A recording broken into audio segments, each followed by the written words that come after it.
కాంగ్రెస్ ప్రభుత్వంలో యువత ఆందోళన చెందుతున్నారని మాజీ మంత్రి బీఆర్ఎస్ ఎమ్మెల్యే హరీష్ రావు అన్నారు. నిరుద్యోగ యువకులకు బీఆర్ఎస్ పార్టీ అండగా ఉంటుందని హామీ ఇచ్చారు. ఎన్నికల టైంలో ఇచ్చిన హామీ ప్రకారం ఏడాదికి 2 లక్షల ఉద్యోగాలు ఏమయ్యాయని ఆయన ప్రశ్నించారు. హైదరాబాద్ తెలంగాణ భవన్లో బీఆర్ఎస్ ఎమ్మెల్యే హరీష్ రావు మీడియాతో మాట్లాడారు. ప్రతిపక్షంలో ఉన్నప్పుడు గ్రూప్స్ పోస్టులను పెంచాలని అడిగిన కాంగ్రెస్ ఇప్పుడు ప్రభుత్వంలో ఉండి ఎందుకు స్పందించడం లేదని ప్రశ్నించారు. ప్రధాన ప్రతిపక్షంగా ప్రభుత్వాన్ని నిలదీయాలని అభ్యర్థులు తమ వద్దకు వచ్చి కోరారని అన్నారు. గ్రూప్స్ పరీక్షలకు మధ్య వ్యవధి ఉండాలని అభ్యర్థులు కోరుతున్నారని తెలిపారు. గ్రూప్ 1 ప్రిలిమ్స్లో పాస్ అయిన విద్యార్థులకు 1:50 కాకుండా 1:100 చొప్పున మెయిన్స్ ఎగ్జామ్స్కు అవకాశం ఇవ్వాలని మా పార్టీ డిమాండ్ చేస్తుందన్నారు. తద్వారా ఎంతో మంది ఎస్సీ, ఎస్టీ, బీసీ విద్యార్థులకు మేలు జరుగుతుందని చెప్పారు.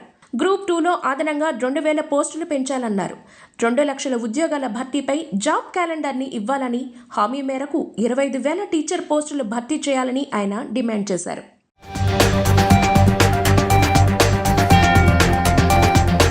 కాంగ్రెస్ ప్రభుత్వం వచ్చి 6 నెలలైందని, ఇచ్చిన 6 గ్యారెంటీలు అమలు చేయలేదని విమర్శించారు. పింఛన్ ఎప్పుడు ఇస్తారా అని అవ్వాతాతలు అడుగుతున్నారని చెప్పారు. కేసీఆర్ అధికారంలో ఉన్నప్పుడు క్రమం తప్పకుండా పెన్షన్ వచ్చిందని అంటున్నారని తెలిపారు. 2 నెలల నుంచి ఆసరా పింఛన్ రావడం లేదని వెల్లడించారు. అవ్వాతాతలకు ఇచ్చిన మాటను ఎందుకు నిలబెట్టుకోలేకపోతున్నారని ప్రశ్నించారు. తక్షణమే పెండింగ్లో ఉన్న పింఛన్ను విడుదల చేయాలని ఆయన డిమాండ్ చేశారు.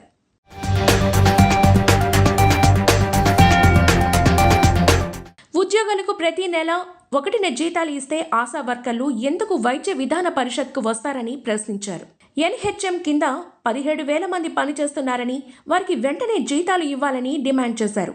5 నెలల నుంచి సఫాయి కార్మికులకు ఎందుకు వేతనాలు ఇవ్వలేకపోతున్నారని విమర్శించారు. వెంటనే గ్రామ పంచాయతీలకు నిధులు విడుదల చేయాలన్నారు. సీఎంఆర్ఎఫ్ చెక్కులపై కేసీఆర్ బొమ్మ ఉందని ఇవ్వట్లేదని, 1.5 లక్షల మంది చెక్కుల కోసం ఎదురు చూస్తున్నారని చెప్పారు. అంగన్వాడీ టీచర్లు రోడ్లు ఎక్కుతున్నారని, 60,000 మంది జీతాల కోసం వేచి చూస్తున్నారన్నారు. తమ హయాంలో వారికి జీతాలు ఆపలేదని పేర్కొన్నారు.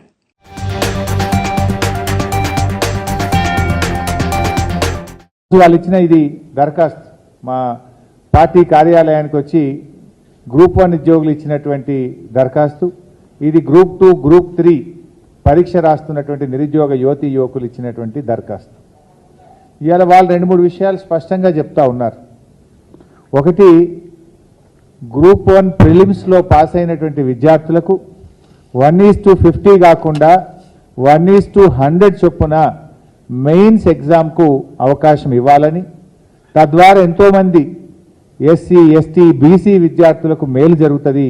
1:100 చొప్పున మరి మెయిన్స్ పరీక్షలకు అనుమతి ఇవ్వాలని చెప్పి ఈరోజు బీఆర్ఎస్ పార్టీ ఈ రాష్ట్రంలోని గ్రూప్ 1 పరీక్ష రాసిన విద్యార్థుల పక్షాన డిమాండ్ చేస్తూ ఉంది. ఆ రోజు ఇదే కాంగ్రెస్ పార్టీ మరి ప్రెస్ మీట్లు పెట్టి అశోక్ నగర్కి వెళ్ళి నిరుద్యోగ యువకులతో సమావేశాలు పెట్టి మేము అధికారంలోకి వస్తే 1:100 చొప్పున మెయిన్స్ పరీక్ష రాయడానికి అవకాశం ఇస్తామని చెప్పారు. అంతేకాదు మీకు ఒక వీడియో కూడా చూపిస్తాను. అసెంబ్లీలో ఈనాడు ఉప ముఖ్యమంత్రిగా ఉన్న బట్టి విక్రమార్క గారు కూడా 1:100 చొప్పున మెయిన్స్ పరీక్షకు అనుమతి ఇవ్వాలని చెప్పి ఆయన అసెంబ్లీలో డిమాండ్ చేశారు. మరి ఆ రోజు అశోక్ నగర్కి వెళ్ళి మాట్లాడతారు, అసెంబ్లీలో మాట్లాడతారు. ఈరోజు అధికారంలోకి వస్తే ఎందుకు 1:100 అనుమతి ఇవ్వడం లేదు అని చెప్పి నేను అడుగుతా ఉన్నా. అంటే ప్రతిపక్షంలో ఒక మాట, అధికారంలోకి వస్తే ఇంకో మాట ఉంటుందా? ఎందుకు మీరు మాట తప్పుతా ఉన్నారు? ఆ యువత వచ్చి మీ కాళ్ళ వేళ్ళబడ్డా కూడా కనికరం లేదా మీకు? కనీసం స్పందించరా అని నేను అడుగుతా ఉన్నా. ఆ రోజు బట్టి గారు మాట్లాడినటువంటి వీడియో కూడా ఈరోజు మీ ముందు అసెంబ్లీలో ఆయన మాట్లాడిన వీడియో కూడా చూపిస్తాను.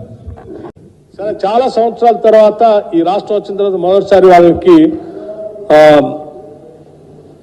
నోటిఫికేషన్ ఇచ్చారు అధ్యక్ష. 1:50 వాళ్ళ ఎలిజిబిలిటీ ఇచ్చారట. 1:50 కాకుండా 1:100 ఇస్తే కొంత ఎక్కువ మంది చాలా సంవత్సరాల నుంచి ప్రిపేర్ అవుతున్నారు కాబట్టి అవకాశాలు